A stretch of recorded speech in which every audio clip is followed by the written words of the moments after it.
Bugungi kunda kukun metallurgiyasi avtomobilsozlik sanoatida ham keng qo'llanilib, bu texnologiya yengil vazn, yuqori sifat va innovatsion yechimlarni birlashtirgan holda sanoat uchun yangi ufqlarni ochmoqda. Aynan shu yo'nalishda O'zbekiston texnologik metallar kombinati navbatdagi hamkorlikni yo'lga qo'ydi. Bizada ikkita dvigatelimiz bor. CSS Prime dvigatelimiz, ya'ni Cylinder Set Strategy deymiz. Bir atmosferniy и turbo, hozirgi 12 trakerga ketadigan dvigatellarimiz. И bidok dvigatelimiz bu Blue 5, hozirgi kunda Cobalt avtomobiliga ketadigan dvigatelimiz hisoblanadi.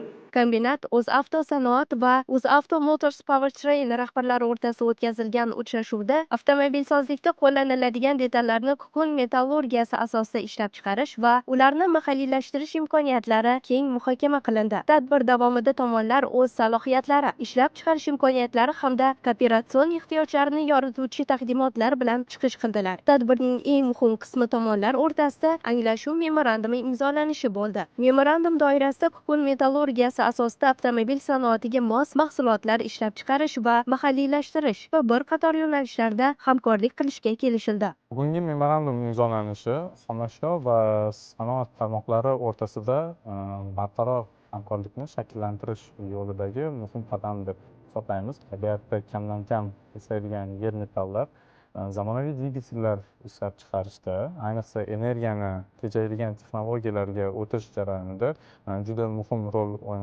o'ynashi hammamizga ma'lum. Biz ushbu kelishuv kritik ahamiyatga ega materiallarning, ya'ni metallarning ishonchli yetkazib berilishi yo'lga qo'yish, keyinchalik esa tadqiqotlar, mahalliylashtirish va innovatsion ishlab chiqarish bo'yicha qo'shma loyihalarni ishga tushirish ko'zda tutilgan. Bu shunchaki biznes hamkorlik emas, bu milliy sanoatni rivojlantirish va mamlakatimizning texnologik mustaqilligini oshirishga qo'shilayotgan hissadir. Biz uchun ishlab chiqarish zanjiridagi har bir qadam shaffof, ekologik toza va kelajakni ko'zlagan bo'lishi muhimdir. Ushbu memorandum O'zbekiston sanoatini texnologik modernizatsiyalash, mahalliy xomashyodan samarali foydalanish hamda global ta'minot zanjiriga integratsiyalash yo'lida xizmat qiladi.